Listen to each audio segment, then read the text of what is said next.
Hello બાળકો, તો alpha high school વતી હું હાર્દિક સર આપનું ફરી વખત હાર્દિક સ્વાગત કરું છું આપણી ચેનલમાં HRK સાયન્સ એકેડમીમાં. હવે લાસ્ટ લેક્ચરની અંદર આપણે અભ્યાસ કર્યો તો ધોરણ 9 ના ચેપ્ટર નંબર 3 વિશે, અને એમાં વાત કરી હતી છે નહીં તો કે ભાઈ વાત કરી હતી એમાં ડાલ્ટને આપેલી સંજ્ઞાઓ વિશેની, એના ઉપરથી એમાં બર્જેલિયસે કરેલા સુધારા વિશેની વાત થઈ હતી. હવે આ લેક્ચરની અંદર આપણે વાત કરવાની છે અણુ વિશેની. લાસ્ટ લેક્ચરની અંદર એ સંજ્ઞા પદ્ધતિ વિશે જોયું હતું, સાથે સાથે વાત કરી હતી પરમાણુઓ વિશે કે પરમાણુ કોને કહેશું, પરમાણુનું કદ કેટલું હોય, એના એકમો ક્યાં હોય, તો એકમ નેનોમીટર હતો, એના કદ વિશેની વાત થઈ હતી. હવે આજે આપણે વાત કરવાની હતી શેના વિશે? અણુ વિશે. અણુ એટલે શું? તો કે પરમાણુનો મોટો ભાઈ. અણુ એટલે શું? તો કે પરમાણુનો મોટો ભાઈ.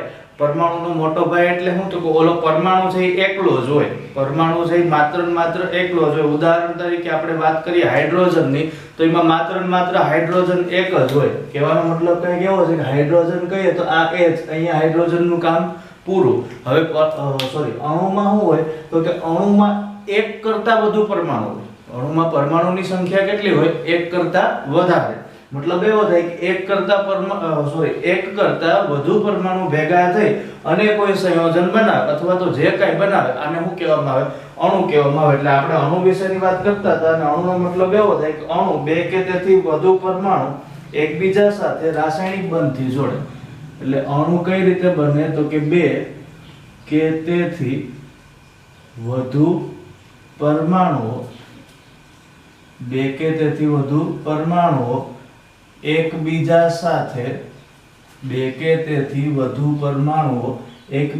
સાથે રાસાયણિક બંધથી જોડાય. કેવા બંધથી જોડાય? રાસાયણિક બંધથી જોડાઈને શું બનાવી દે? અણુ બનાવે. રાસાયણિક બંધથી જોડાય પરસ્પર. રાસાયણિક બંધથી ક્યારે જોડાય? તો કે જ્યારે પરસ્પર આકર્ષણ બળ હોય ત્યારે. એટલે પરસ્પર આકર્ષણ બળથી અણુનું નિર્માણ કરે. શેનું નિર્માણ કરે? અણુનું નિર્માણ કરે. આ રાસાયણિક બંધથી જોડાઈ ગયો, આનો મતલબ એવો થયો કે આકર્ષણ બળ હોય તો જ રાસાયણિક બંધથી જોડાય. અથવા તો એવું કહી શકીએ કે રાસાયણિક બંધ બન્યો હોય એનો મતલબ એવો હોય કે બે અણુ વચ્ચે આકર્ષણ બળ હોય તો જ રાસાયણિક બંધ બને, નહીતર રાસાયણિક બંધ બની શકે નહીં. એટલે અણુ છે એ બે કે તેથી વધુ પરમાણુનો બનેલો હોય. કેટલા પરમાણુનો? બે. ઓછામાં ઓછા બે, અને વધુમાં વધુ કોઈ ફિક્સેશન નથી. 5 હોય, 6 હોય, 7 હોય, 8 હોય, 9 હોય, 10 હોય, 12 હોય, 15 પણ હોઈ શકે. એટલે આને અણુ કહેવાય. વળી પાછું તમને એમ થતું હોય કે સાહેબ તું એમ કે 15 પરમાણુ હોઈ શકે, તો 15 કોઈથી શક્ય બને? જો બાળકો એક ઉદાહરણ આપું, C12H22O11. C12H22O11 આ શું છે ખબર છે? એક અણુ છે. C12H22O11 આ એક અણુ છે. તમને ખબર આનું નામ શું છે? આ રોજ આપણે ખાઈએ ને આને કહેવામાં આવે ખાંડ. કયા નામથી ઓળખાય? ખાંડ. તો ખાંડનો અણુ જો આવું હોય. આ એક અણુ જેને આપણે નરી આંખે જોઈ શકતા નથી. એમાં આટલા બધા પરમાણુ હોય. 12 કાર્બન હોય, 22 હાઇડ્રોજન હોય, 11 ઓક્સિજન હોય. એટલે 12 ને 22 થાય 34 ને 11 થાય 45. તો 45 પરમાણુ ભેગા થઈને એક અણુ બનાવે. ને કોનો અણુ બનાવે? ખાંડનો અણુ. તો આવા અણુઓ પણ હોય. ઘણી વખત એકલો પરમાણુ પણ અણુ બનાવી નાખતો હોય. ઘણી વખત બે પરમાણુ ભેગા થઈને પણ અણુ બનાવે. ઘણી વખત 3 ભેગા થઈને બનાવે. ઘણી વખત 4 ભેગા થઈને બનાવે. ઘણી વખત 5 ભેગા થઈને બનાવે. ઘણી વખત ઘણા બધા ભેગા થઈને અણુનું નિર્માણ કરે. તો અણુ વિશે આપણે વાત કરતા હતા, એટલે કરીએ છીએ હો ભાઈ. અને એમાં એવું કીધું કે બે અથવા બે થી વધુ પરમાણુ એકબીજા સાથે પરસ્પર આકર્ષણ બળથી જોડાય અને અણુનું નિર્માણ કરે. હવે અણુનું નિર્માણ કરે. બીજું છે કે અણુ છે, આ અણુ પોતે સ્વતંત્ર રીતે અસ્તિત્વ ધરાવે. અણુ છે, આ અણુ સ્વતંત્ર રીતે અસ્તિત્વ ધરાવે. થોડું અટપટું છે કે ભાઈ સ્વતંત્ર રીતે અસ્તિત્વ ધરાવે છે. આનો મતલબ શું થાય? ઉદાહરણ તરીકે હું તમને બે અણુના નામ આપું. H2 આનું નામ થાય હાઇડ્રોજન, O2 આનું નામ થાય ઓક્સિજન, N2 આનું નામ થાય નાઇટ્રોજન, H2 નો મતલબ હાઇડ્રોજન, O2 નો મતલબ ઓક્સિજન, N2 નો મતલબ નાઇટ્રોજન. અત્યાર સુધી આપણે હાઇડ્રોજન કેવો જોયો હતો તો કે ખાલી H, ઓક્સિજન કેવો જોયો હતો તો કે ખાલી O, નાઇટ્રોજન કેવો જોયો હતો તો ખાલી N. હવે કેવું જોયું તો કે બગડાવાળા સ્વરૂપ. ખરેખર આ બધાય પરમાણુ છે મોટા ભાગે અણ્વીય સ્વરૂપે જોવા મળે, અણુ સ્વરૂપે જોવા મળે. કયા સ્વરૂપે જોવા મળે? અણુ સ્વરૂપે. શા માટે? તો કે આ બધા જ જેટલા પણ મેં વાયુના નામ લખ્યા હતા, હાઇડ્રોજન, ઓક્સિજન, નાઇટ્રોજન, મોટા ભાગે વાતાવરણમાંથી મળતા વાયુઓ છે અને વાતાવરણમાં આ વાયુઓ અણુ સ્વરૂપે રહેવાનું વધુ પસંદ કરે. એની પાછળનું કારણ આગળના ધોરણની અંદર અથવા તો જ્યારે આપણે ક્લાસમાં મળશું ત્યારે વ્યવસ્થિત કે અત્યારે આપણે એવું સ્વીકારશું કે આ બધા જ વાયુઓ અથવા તો આ બધા જ પરમાણુઓ છે એ એકબીજા સાથે રાસાયણિક બંધથી જોડાય અને અણુ સ્વરૂપે રહેવાનું પસંદ કરે. એટલા માટે એને કેવો અસ્તિત્વ જોવા મળે તો કે સ્વતંત્ર અસ્તિત્વ જોવા મળે. જે અને આ સ્વતંત્ર અસ્તિત્વ ધરાવતો અણુ આ સંયોજનોના તમામ ગુણધર્મો ધરાવે. સંયોજનોના તમામ ગુણધર્મો ધરાવે. કોણ? અણુ. મતલબ કે સંયોજન બનાવવા માટે આ અણુઓ છે એ સક્ષમ હોય અથવા તો કોઈ પણ પરમાણુ સાથે અથવા તો બીજા કોઈ અણુ સાથે સંયોજન બનાવવા માટેનો ગુણધર્મ ધરાવે.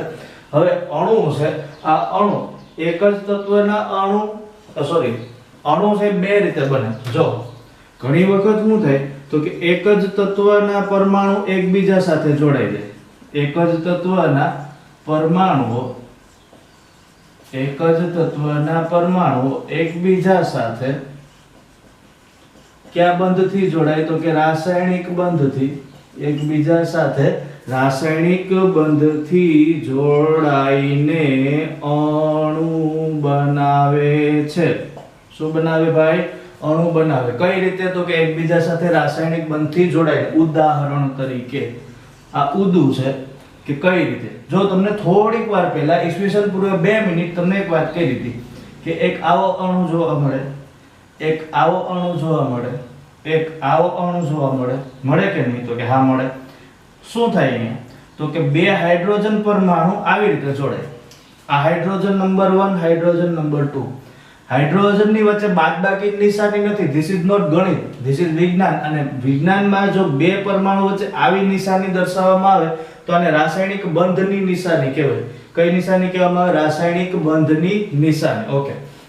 હવે બીજો છે ઓક્સિજન. તો શું થાય તો કે ઓક્સિજન અને ઓક્સિજન પરમાણુ વચ્ચે આવો બંધ બને જેને કહેવામાં આવે કયો બંધ? રાસાયણિક બંધ. અને આ રાસાયણિક બંધથી એકબીજા સાથે જોડે.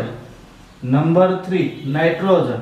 અહીંયા પણ આવું જ થાય. નાઇટ્રોજન અને નાઇટ્રોજન એકબીજા સાથે રાસાયણિક બંધથી જોડાય. પણ જો એક વાત કહું બાળકો, થોડુંક એવું ટ્વિસ્ટ છે. શું કામ?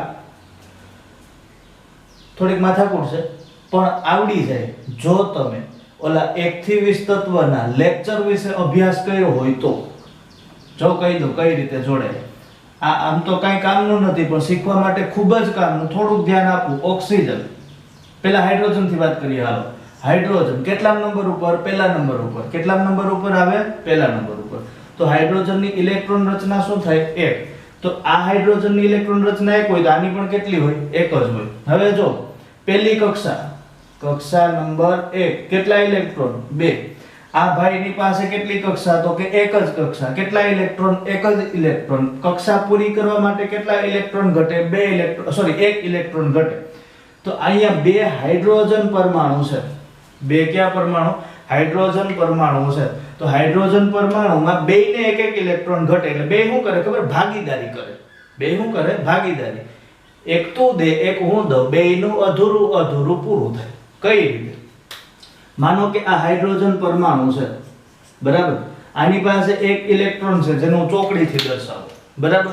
હવે આ બીજો હાઇડ્રોજન પરમાણુ, આ બીજા હાઇડ્રોજન પરમાણુ પાસે ઇલેક્ટ્રોન છે એને હું મીંડાથી દર્શાવું. જો તો દર્શાવ્યું કે નહીં? તો કે હા.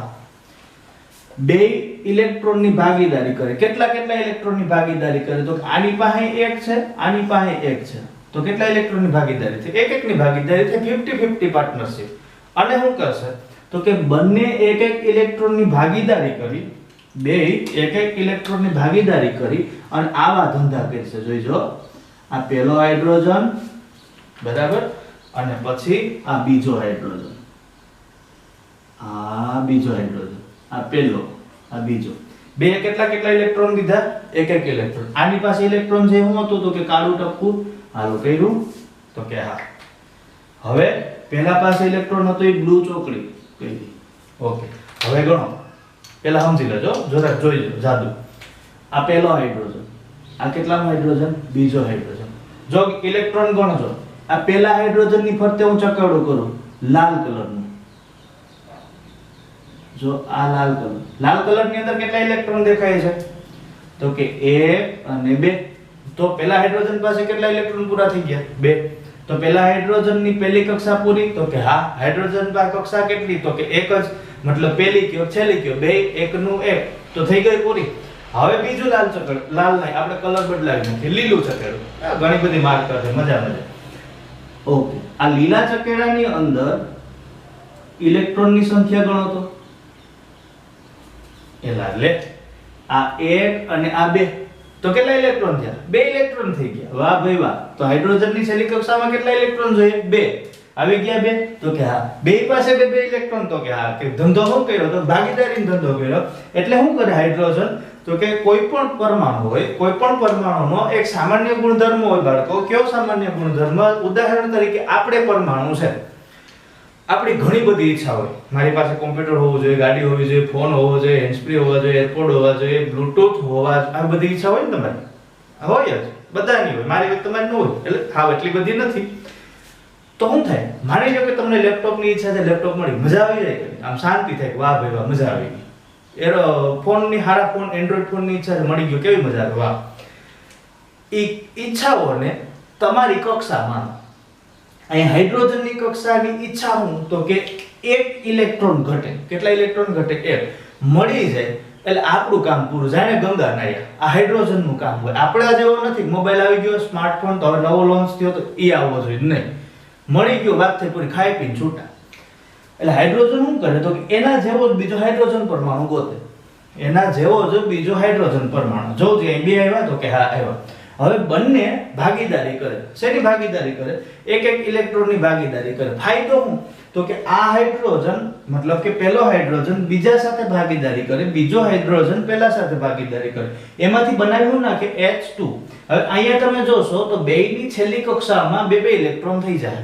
લાલ કલરનું ચકેડું, લીલા કલરનું ચકેડું, બેયમાં બે ઇલેક્ટ્રોન છે. મતલબ એવો થાય કે અરસપરસ ભાગીદારીને લીધે આ હાઇડ્રોજન છે એ અસંતૃપ્ત અવસ્થામાંથી સંતૃપ્ત અવસ્થામાં આવે. અસંતૃપ્ત અવસ્થામાંથી કઈ અવસ્થામાં આવે? સંતૃપ્ત અવસ્થામાં. અને શાંતિથી બેહવા માટે આ હાઇડ્રોજન પરમાણુ બીજા હાઇડ્રોજન પરમાણુ સાથે ભાગીદારી કરે. અને બીજા પરમાણુ સાથે ભાગીદારી કરે તો આ હાઇડ્રોજન બની શું જાય? અણુ. કારણ કે એકલો રહેતો નથી. શું બની જશે? અણુ બની જાય. ભાન પડે તો કે હા.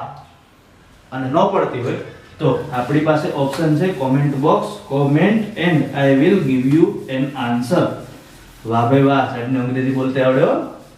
તો એવી જ રીતે આ ઓક્સિજન પણ ભાગીદારી નોંધાવે અને બીજો કોણ ભાગીદારી નોંધાવે તો કે નાઇટ્રોજન. આનો મતલબ એવો થાય કે તત્વનો નાનામાં નાનો કણ જે સ્વતંત્ર અસ્તિત્વ ધરાવે. તત્વનો નાનામાં નાનો કણ જે સ્વતંત્ર અસ્તિત્વ ધરાવે છે. આ સ્વતંત્ર અસ્તિત્વ ધરાવતો તત્વનો નાનામાં નાનો કણ જેને શું કહેવામાં આવે તો કે તેને અણુ કહે છે. તેને અણુ કહે છે. તો અણુ એટલે શું તો કે તત્વનો નાનામાં નાનો કણ જે સ્વતંત્ર અસ્તિત્વ ધરાવે છે. આ સ્વતંત્ર અસ્તિત્વ ધરાવતો નાનામાં નાનો કણ જેને કહેવામાં આવે અણુ. જેને કયા નામથી ઓળખાય? અણુ. હવે અણુને ઘણી બધી રીતે વિભાજિત કરી શકાય. અણુને ઘણી બધી રીતે વિભાજિત કરી શકાય. એમાં આપણી પાસે મુખ્ય બે રીત. એક વિભાજિત કરવામાં આવે, મતલબ આપણે એની વિશે ચર્ચા કરશું એની પરમાણુયતાના આધારે. શેના આધારે? પરમાણુયતાના આધારે. એટલે અણુ છે એ એક કરતા વધુ પરમાણુના બનેલા હોય. અણુ છે એક કરતા વધુ પરમાણુના બનેલા હોય. ઉદાહરણ તરીકે કેટલાક અણુઓ છે, ઉદાહરણ તરીકે કેટલાક અણુઓ છે એ એક કરતા વધુ, કેટલાક અણુઓ કેટલાક અણુઓ એક કરતા વધુ પરમાણુઓના બનેલા હોય છે। કેટલાક અણુઓ એક કરતા વધુ પરમાણુના બનેલા હોય છે। ઉદાહરણ તરીકે ઉદાહરણ તરીકે ઓક્સિજન, આને કહેવામાં આવે ઓક્સિજનનો અણુ। કયા નામથી ઓળખાય? ઓક્સિજન અણુ। અહીંયા શું છે તો કે બે ઓક્સિજન પરમાણુ શું કરે તો કે એકબીજા સાથે ભાગીદારી કરે અને ભાગીદારી કરી અને શું બનાવે તો કે અણુ બનાવે। ભાગીદારી કરી અને શું બનાવે? અણુ બનાવે। એટલે અહીંયા ઓક્સિજનના કેટલા પરમાણુ ભેગા થયા? બે પરમાણુ ભેગા થયા। અને બે પરમાણુ ભેગા થાય તો આવા અણુને કહેવામાં આવે દ્વિપરમાણુય અણુ। આવા અણુને કયા નામથી ઓળખાય? દ્વિપરમાણુય અણુ। કારણ કે એક અણુમાં કેટલા પરમાણુ? બે પરમાણુ। ઉદાહરણ તરીકે હજી એક તમને ઉદાહરણ આપું, O3 નું નામ થાય ઓઝોન। O3 નું નામ શું થાય? ઓઝોન। અહીંયા કુલ કેટલા ઓક્સિજન પરમાણુ? તો કે 3 ઓક્સિજન પરમાણુ છે। બાળકો, કેટલા ઓક્સિજન પરમાણુ છે? 3 ઓક્સિજન પરમાણુ છે। આનો મતલબ એવો થાય કે આ અણુને કહેવામાં આવે 3 પરમાણુ ધરાવતો અણુ, અને આ અણુને કહેવામાં આવે ત્રિપરમાણુય અણુ। કેટલા પરમાણુ ધરાવતો અણુ? 3। અને કયા નામથી ઓળખાય? ત્રિપરમાણુય અણુ। તો અહીંયા આપણે એવું કીધું કે દ્વિપરમાણુય, ત્રિપરમાણુય અથવા તો એક પરમાણુય। તો આ બધુંય ખરેખર પરમાણુય છે શું તો કે કોઈ પણ અણુના બંધારણમાં રહેલી પરમાણુની સંખ્યા। કોઈ પણ અણુના બંધારણમાં રહેલી પરમાણુની સંખ્યા। કોઈ પણ અણુના બંધારણમાં રહેલી પરમાણુની સંખ્યા। આ પરમાણુની સંખ્યાને કહેવામાં આવે પરમાણ્વીયતા। શું કહેવામાં આવે? પરમાણ્વીયતા કહે છે। કોઈ પણ અણુના બંધારણમાં રહેલી પરમાણુની સંખ્યાને કહેવામાં આવે પરમાણ્વીયતા। અને પરમાણ્વીયતાના આધારે આપણે દ્વિપરમાણુય, ત્રિપરમાણુય, 4 પરમાણુય, 6 પરમાણુય, 15 પરમાણુય, 17 પરમાણુ ન હોય 1 2 3 4 પછી જેટલા પરમાણુનો અણુ બને એને બહુપરમાણુય અણુ કહેવાય। શું કહેવાય બાળકો? બહુપરમાણુય અણુ। તો આ પરમાણુયતાના આધારે આપણે અણુના પ્રકાર પાડીએ। ઉદાહરણ તરીકે કેટલાક અણુ છે એ એક જ પરમાણુના બનેલા હોય। કેટલાક અણુ કેટલા પરમાણુના બનેલા હોય? એક જ પરમાણુના બનેલા હોય। જો અણુ એક જ પરમાણુનો બનેલો હોય તો આવા અણુને કહેવામાં આવે એક પરમાણ્વીય અણુ। એક જ પરમાણુનો અણુ બને તો એને કહેવામાં આવે એક પરમાણ્વીય અણુ। કારણ કે આખો પરમાણુ એક અણુ તરીકેનું અસ્તિત્વ ધરાવતો હોય। એનું તમને ઉદાહરણ આપું તો હિલિયમ છે, નિયોન છે, આર્ગોન છે, ક્રિપ્ટોન છે, ઝેનોન। હિલિયમ, નિયોન ને આર્ગોન તો ક્રિપ્ટોન ને ઝેનોન શું છે ભાઈ? અને બીજો એક છે રેડોન। અરે સાહેબ, તમે તો કંઈક નવું કહો તો। જો નવું કાંઈ છે નહીં, આ બધા જ ને નિષ્ક્રિય વાયુ કહેવાય। કેવા વાયુ કહેવાય? નિષ્ક્રિય વાયુ। અને બધા વાયુને એક નામથી આપવું હોય તો શું કરાય ખબર છે? એ આ બધા તત્વો છે ને એને કહેવામાં આવે એક પરમાણુ અણુ।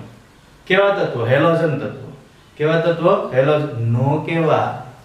આને હેલોજન તત્વમાં સમાવેશ થાય નહીં, પણ એક નામ આપી દો, નિષ્ક્રિય વાયુઓ। કેવા વાયુઓ? નિષ્ક્રિય વાયુ। તો આ બધા નિષ્ક્રિય વાયુઓ છે। આ નિષ્ક્રિય વાયુઓ એક પરમાણુ અણુમાં આવે। હવે જો કેટલાક અણુ કહેવાય છે કે જે બે પરમાણુ ધરાવતા હોય છે। કેટલાક અણુઓ પોતાના બંધારણમાં કેટલા પરમાણુ ધરાવે? બે પરમાણુ ધરાવે। કેટલાક અણુઓ પોતાના બંધારણમાં બે પરમાણુ ધરાવે। તો આવા અણુને કયા નામથી ઓળખાય કે જે પોતાના બંધારણમાં બે પરમાણુ ધરાવતા હોય તો એવા અણુને કહેવામાં આવે દ્વિપરમાણુય અણુ. એવા અણુને કયા નામથી ઓળખાય?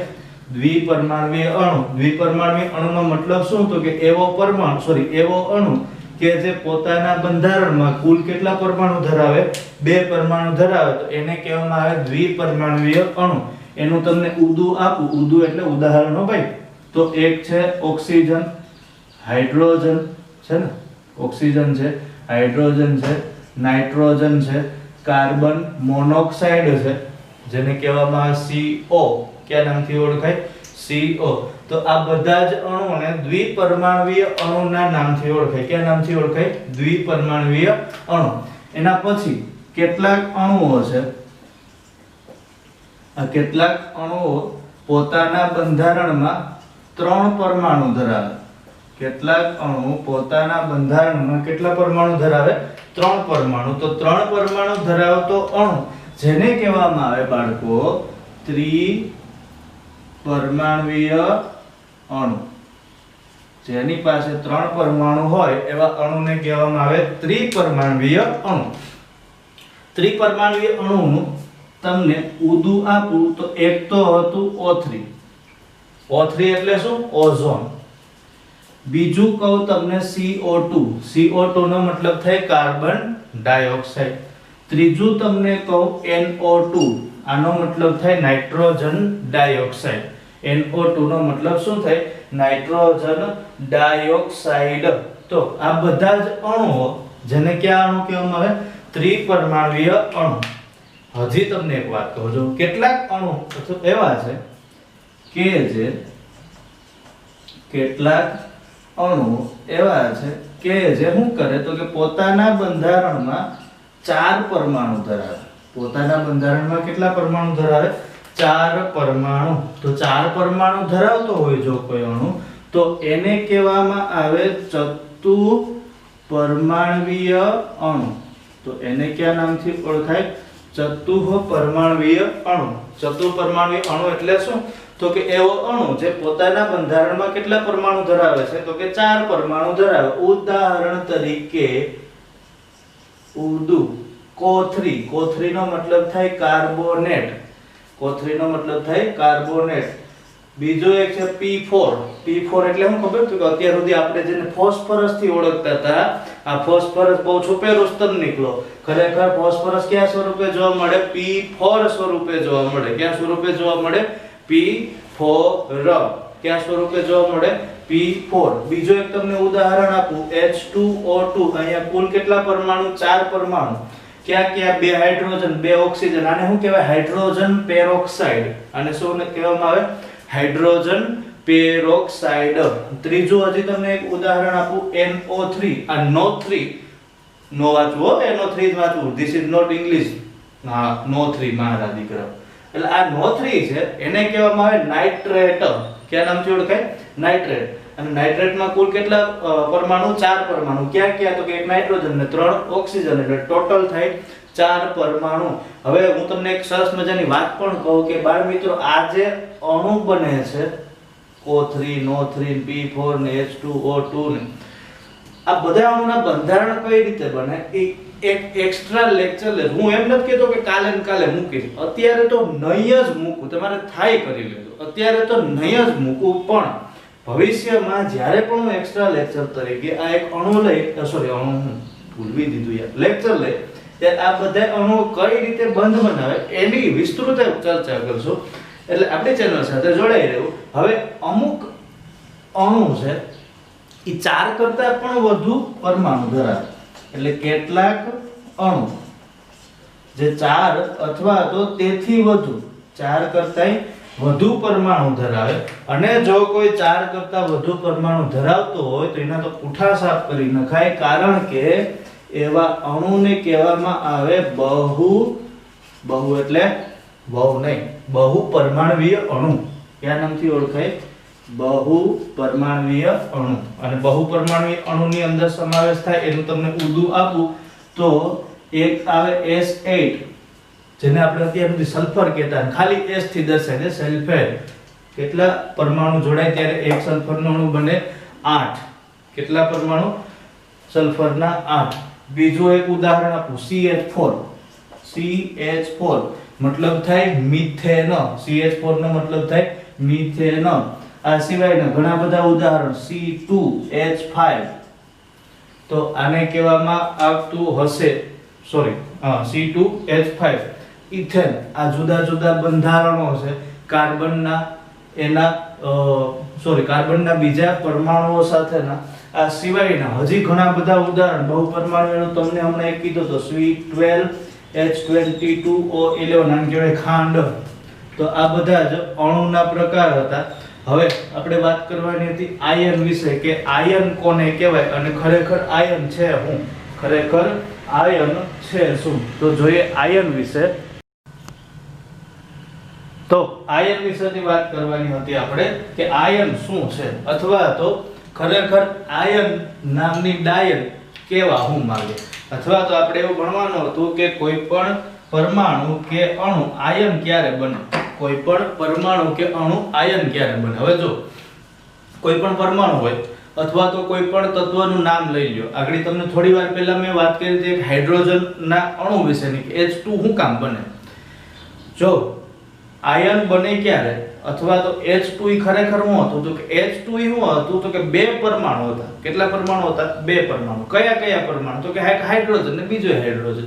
કયું હું? તો કે ઘરઘરની અંદર બે જણે ભાગીદારી કરી લીધી, ત્રીજાને એડ કર્યો નહીં. ત્રીજાને એડ કર્યો નતો. બેય પોતપોતાનો એક એક ઇલેક્ટ્રોન જમા કર્યો પોતપોતાની છેલ્લી કક્ષામાં. મતલબ કે એની જે કોઈ છેલ્લી કક્ષા હતી આ છેલ્લી કક્ષાની અંદર ઘટતા ઇલેક્ટ્રોનની પૂર્તિ કરી. ઘટતા ઇલેક્ટ્રોનની પૂર્તિ કરી કોણે? હાઇડ્રોજન પરમાણુએ હાઇડ્રોજન પરમાણુ સાથે ભાગીદારી કરી. હાઇડ્રોજન પરમાણુએ હાઇડ્રોજન પરમાણુ સાથે ભાગીદારી કરી અને ઘટતા ઇલેક્ટ્રોનની પૂર્તિ કરી. તો ભાગીદારી શેની કરી હોય? ઇલેક્ટ્રોનની જ કરે. આ એક એક હાઇડ્રોજન પરમાણુ ભાગીદારી કરી એમાંથી H2 બનાવતા હતા. હવે આયન બને ત્યારે ઘટના શું બને? તો કે આયન બને ત્યારે બનતી ઘટના કંઈક આવી હોય કે કોઈ પણ તત્વ, મતલબ કે કોઈ પણ પરમાણુ કે અણુ શું કરે? ઇલેક્ટ્રોન ગુમાવે. કોઈ પણ પરમાણુ કે અણુ ઇલેક્ટ્રોન ગુમાવે. ઇલેક્ટ્રોન ગુમાવે અથવા તો ઇલેક્ટ્રોન મેળવે. ઇલેક્ટ્રોન ગુમાવે અથવા તો ઇલેક્ટ્રોન મેળવે. જો ઇલેક્ટ્રોન ગુમાવે તો ધન વીજભાર પ્રાપ્ત કરે, જો ઇલેક્ટ્રોન મેળવે તો ઋણ વીજભાર પ્રાપ્ત કરે. જોઈએ કે આયન શું છે? કોઈ પણ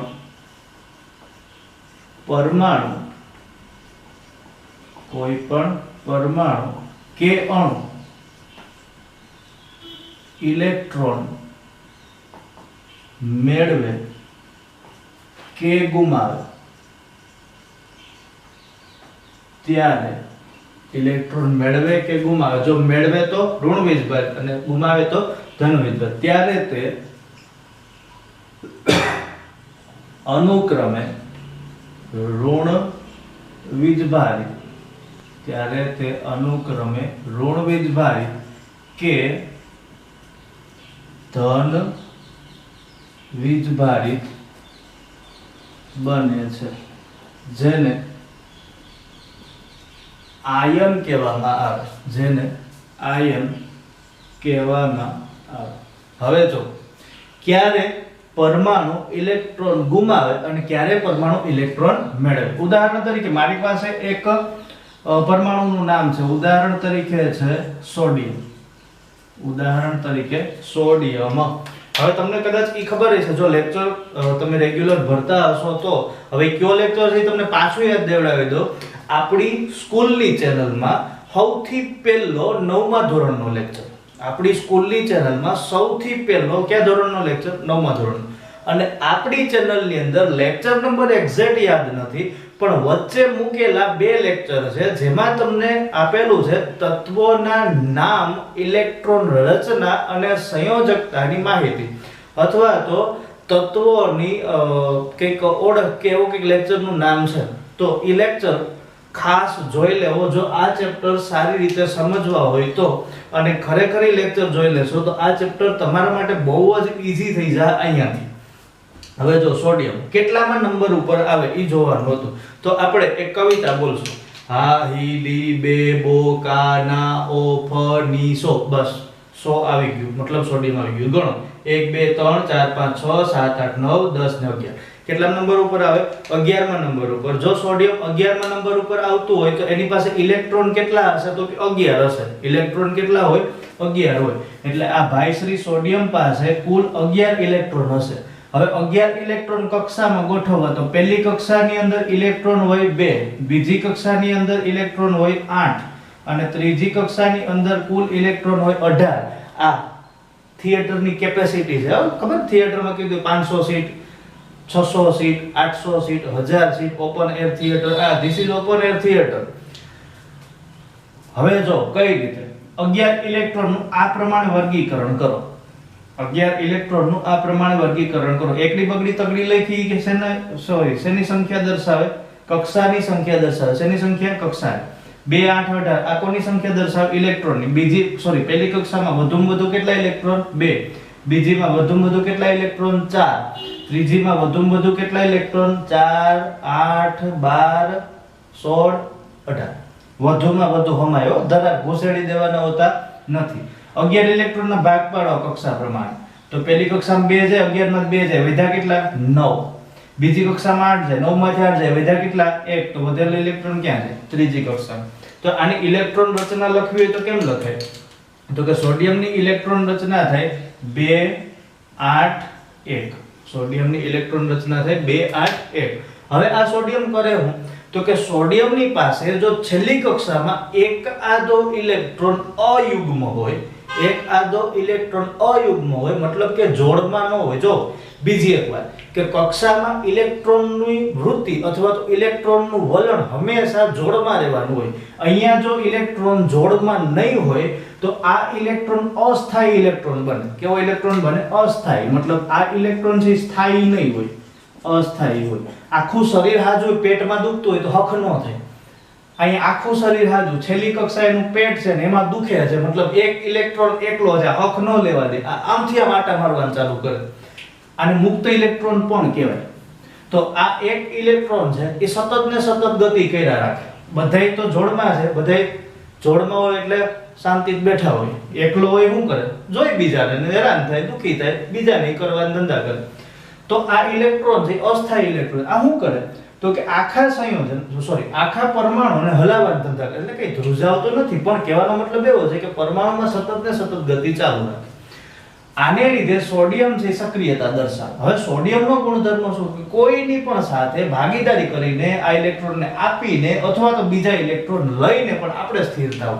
છેલ્લી કક્ષામાં એક ઇલેક્ટ્રોન હાજર, હજી ઘટતા ઇલેક્ટ્રોનની સંખ્યા 17 અને એકોય તત્વ એવું દયાવાન અથવા તો દાનવીરનું દીકરું નથી એવું કે જે 17 ઇલેક્ટ્રોન આપે. એટલે સોડિયમ શું કરે? તો કે પોતાની છેલ્લી કક્ષામાં રહેલા એક ઇલેક્ટ્રોનનું દાન કરી દે. દાન કરી દે એટલે શું? તો કે આ ઇલેક્ટ્રોનને ગુમાવે. ઇલેક્ટ્રોનને ગુમાવે. કોને ગુમાવી દે? ઇલેક્ટ્રોન. એટલે સોડિયમની છેલ્લી કક્ષામાં હવે ઇલેક્ટ્રોન કેટલા વધે? 2 અને 8. છેલ્લી કક્ષામાં કેટલા ઇલેક્ટ્રોન વધે? 2 અને 8.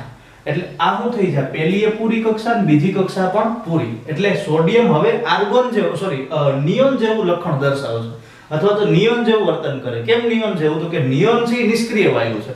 હવે અહીંયાથી એક ઇલેક્ટ્રોન તો ગયો, ક્યાં ગયો? કે ભાગી નથી જતો. ખરેખર ઘટના શું બને? તો કે આ આપણો મૂળ સોડિયમ પરમાણુ હતો, એની ઇલેક્ટ્રોન રચના હતી 2 8 1. સોડિયમ પરમાણુ ચોક્કસ પોતાની બંધન ઉર્જાનો અથવા તો કોઈ પણ રાસાયણિક ઉર્જાનો ઉપયોગ કરી, કોઈ પણ રાસાયણિક ઉર્જાનો બંધન ઉર્જા જોઈએ, એનો ઉપયોગ કરી પોતાની છેલ્લી કક્ષાના ઇલેક્ટ્રોનને ધક્કો મારે. કેટલા ઇલેક્ટ્રોન ગુમાવ્યા? 1. તો કેટલા સરવાળાની નિશાની કરે? 1. એટલે આ બની ગયું Na+. આની ઇલેક્ટ્રોન રચના થઈ 2 અને 8 અને એક ઇલેક્ટ્રોન છૂટો. એક ઇલેક્ટ્રોન છૂટો. હવે આ Na+ છે એને કહેવામાં આવે સોડિયમ નું ધન આયન, અથવા તો એને કહેવામાં આવે સોડિયમ આયન.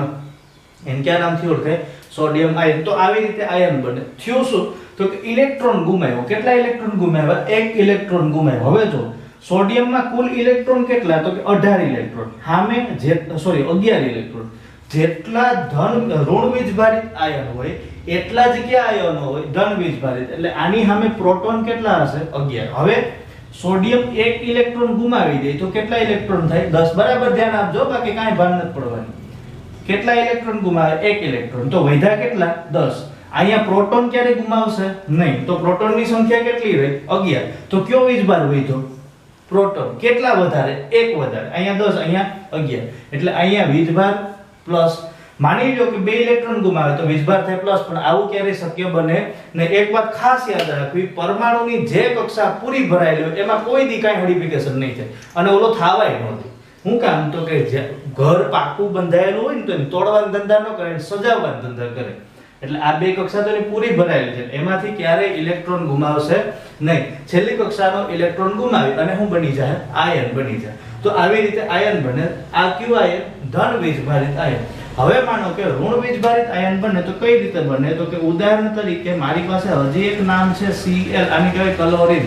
ક્લોરીન 17મા નંબર ઉપર આવે એટલે મેં સીધી ઇલેક્ટ્રોન રચના લખી 2 8 7.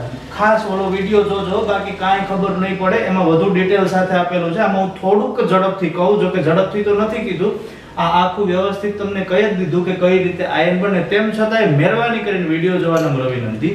આગળનું આપણી ચેનલમાં જો અથવા તો સ્કૂલની ચેનલમાં જો, બેમાં એક જ છે. Okay, chlorine. હવે જો છેલ્લી કક્ષા, અહીંયા કુલ કેટલા ઇલેક્ટ્રોન ઘટશે, તો કે 1 ઇલેક્ટ્રોન ઘટે. અષ્ટક પૂરું કરવા માટે 8 ઇલેક્ટ્રોન પૂરું કરવા માટે 1 ઇલેક્ટ્રોન ઘટે. પ્રશ્ન થાય બધાય, સાહેબ છેલ્લીમાં 18 ઇલેક્ટ્રોન છે, તું 8 માં એવું કે 8 ઇલેક્ટ્રોન અહીંયા પૂરા થઈ જાય તો કક્ષા પૂરી થઈ જાય. આ જાણવું હોય તો વિડિયો જોવો, નહીં તો તમારી મરજી. તો અહીંયા 1 ઇલેક્ટ્રોન ઘટે. જો 1 ઇલેક્ટ્રોન આવી જાય તો અષ્ટક પૂરું થઈ જાય. એટલે સોડિયમે આ ઇલેક્ટ્રોન ગુમાવ્યો, એ કોણ મળે ક્લોરીન. આ સમજવા માટે જો બધે કે સોડિયમ ને ક્લોરીન જ ભેગા ન થાય, બીજું ઘણું થાય. તો આ ક્લોરીન 1 ઇલેક્ટ્રોન મેળવે તો કેવો આયન બની જાય ઋણ આયન બની જાય. એટલે ક્લોરીનમાં 1 ઇલેક્ટ્રોનનો ઉમેરો થાય એટલે અહીંયા થઈ જાય પ્લસ ઇલેક્ટ્રોન. 1 ઇલેક્ટ્રોનનો ઉમેરો થાય તો આ થઈ જાય Cl માઈનસ, અને આની ઇલેક્ટ્રોન રચના થઈ જાય 2 8 8. આને કહેવાય ક્લોરાઇડ આયન. કયા નામથી ઓળખાય? Chloride ion. ક્લોરાઇડ લખો એટલે એનો મતલબ જ થાય કે ક્લોરીનનું ઋણ આયન થઈ ગયું, અથવા તો ઋણ વીજભારિત આયન. તો આવી રીતે આયન બને. બધા જ અણુ અથવા તો પરમાણુ આવી જ વર્તણૂક ધરાવે, પોતે સંતૃપ્ત થવા પ્રયત્ન કરે, એટલા માટે ઇલેક્ટ્રોન ગુમાવી દે અથવા તો ઇલેક્ટ્રોન મેળવે. જો ઇલેક્ટ્રોન ગુમાવે તો ધન વીજભારિત, જો ઇલેક્ટ્રોન મેળવે તો ઋણ વીજભારિત. અહીંયા કઈ ઘટના આવી બની કે કુલ ઇલેક્ટ્રોનની સંખ્યા હતી 17, એક ઉમેરાણો. પહેલા તો મૂળ ઇલેક્ટ્રોનની વાત કરીએ, 17 ઇલેક્ટ્રોન હોય તો પ્રોટોનની સંખ્યા પણ કેટલી હોય 17. હવે આમાં એક ઇલેક્ટ્રોન ઉમેરાય તો અહીંયા વીજભાર કેટલો થાય 18, અને પ્રોટોનની સંખ્યા તો એટલી ને એટલી જ રહી 17. તો કયો વીજભાર વધ્યો? ઋણ વીજભાર વધ્યો. મતલબ આ કેવો આયન બને? ઋણ વીજભારિત આયન બને. તો આયનો આવી રીતે બને. ઓહો, લાંબી માથાકૂટ કરાવી છોકરાઓ. તો આ આયનો બને. કેટલા પ્રકારના આયનો હોય? 2 પ્રકારના આયનો. કયા કયા આયનો હોય? તો કે ધન વીજભારિત આયન અને બીજું હોય ઋણ વીજભારિત આયન. તો 2 પ્રકારના આયન હોય, એક હોય ધન વીજભારિત આયન, બીજું હોય ઋણ વીજભારિત આયન. હવે આ આયનો બનવા માટે સંયોજનના પરમાણુઓ, સામાન્ય રીતે સંયોજનના પરમાણુ વચ્ચે જ આ પ્રક્રિયા થાય. થોડી વાર પહેલા તમને કીધું કે સોડિયમ અને ક્લોરીન આ એક સંયોજન હોય, NaCl. આને કહેવામાં આવે સોડિયમ ક્લોરાઇડ. આ ધન હોય ને આ ઋણ હોય, બરાબર છે. હવે 2 પ્રકારના આયન, એક હોય ધન વીજભારિત આયન, બીજું હોય ઋણ વીજભારિત આયન. એમાં ધન વીજભારિત આયન છે. કેવો આયન? ધન વીજભારિત આયન. આ ધન વીજભારિત આયનને કહેવામાં આવે કેટાયન. આનું બીજું નામ છે કેવું? કેટાયન. અને ઋણ વીજભારિત આયન છે. આ ઋણ વીજભારિત આયનને કહેવામાં આવે એનાયન. આને શું કહેવામાં આવે? એનાયન. એનાયન નહીં પણ એનાયન. ધન વીજભારિત આયન હોય તો કેટાયન, ઋણ વીજભારિત આયન હોય તો એનાયન. કેટાયનને તમને ઉદાહરણ આપું, Na+, K+, Ca+2, Cu+2, Fe+3. આ બધા કેવા આયનો? ધન આયનો. સામે ઋણ આયનના તમને ઉદાહરણ આપું, ક્લોરીન, ફ્લોરીન, બ્રોમીન, આયોડીન. આ બધા જ આયનો કેવા આયનો છે? ઋણ આયનો.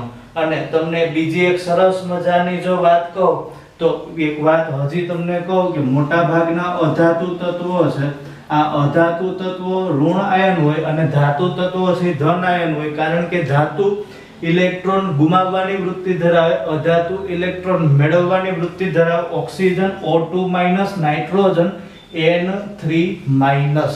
તો આ બધા જ ને ઋણાયનો કહેવાય, આ બધાને ધનાયન કહેવાય. ધનાયનનું નામ બીજું કયું? કેટાયન. ઋણાયનનું બીજું નામ છે એનાયન.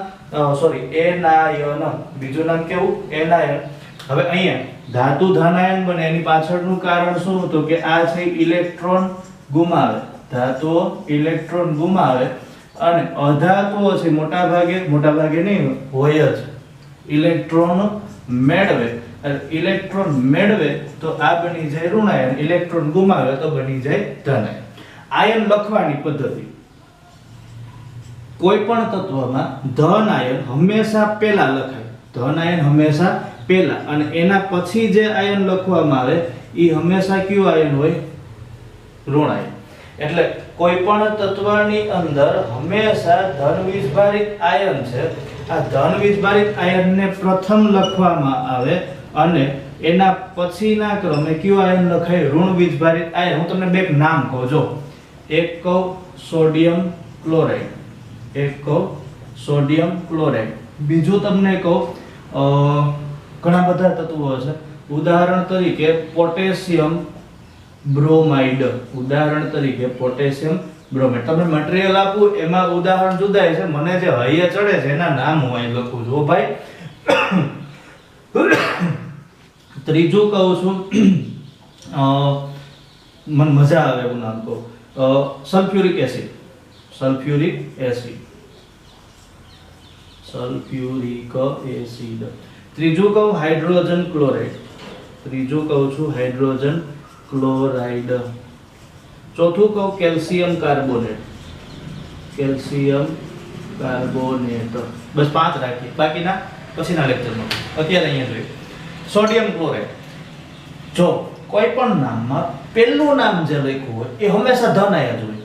પહેલું નામ હંમેશા કયું હશે? ધન આયન. અને ધન આયન ઓળખવાની એક ખાસિયત, એના નામમાં કોઈ બગાડ નહીં કરેલો હોય. નામમાં કોઈ બગાડ કરેલો હશે નહીં. જો આપણે સોડિયમને સોડિયમથી જ ઓળખીએ, પોટેશિયમને પોટેશિયમથી જ ઓળખીએ, આ થોડુંક અટપટું છે, જવા દો. હાઇડ્રોજનને હાઇડ્રોજનથી જ ઓળખીએ, કેલ્શિયમને કેલ્શિયમથી જ ઓળખીએ. ક્લોરીનનું થઈ ગયું ક્લોરાઇડ, બ્રોમિનનું થઈ ગયું બ્રોમાઇડ, ક્લોરીનનું થઈ ગયું ક્લોરાઇડ અને કાર્બોનેટ બની ગયું. ઓકે, જોઈએ અણુસૂત્ર. સોડિયમ ક્લોરાઇડનું અણુસૂત્ર. ક્યાં ક્યાં બે આયનો? તો કે એક Na+Cl-. Potassium bromide K+Br-. આમ ન લખાયો હોય તો તમને સમજાવું કે કયા આયનો છે. H2SO4. સલ્ફ્યુરિક એસિડ ને કહેવામાં આવે H2SO4, 2H+SO4 2-. Hydrogen chloride H+Cl-. Calcium carbonate Ca2+CO3 2-. આ બધાય ધન આયન અને ઋણ આયન. હવે જો સોડિયમ ક્લોરાઇડમાં ધન આયન કોણ? તો કે સોડિયમ. ઋણ આયન કોણ? તો કે ક્લોરીન. ધન આયન ધન વીજભાર કેટલો? 1. ઋણ વીજભાર કેટલો? 1. +1 -1 જવાબ મળે મીંડી. એટલે આને લખાય કઈ રીતે? NaCl. પતી ગયું, કામ પૂરું. વીજભાર લખવાની જરૂર રહેતી નથી. અહીંયા એક ધન વીજભાર, એક ઋણ વીજભાર, +-0. એટલે આ થઈ જાય KBr, પોટેશિયમ બ્રોમાઇડ.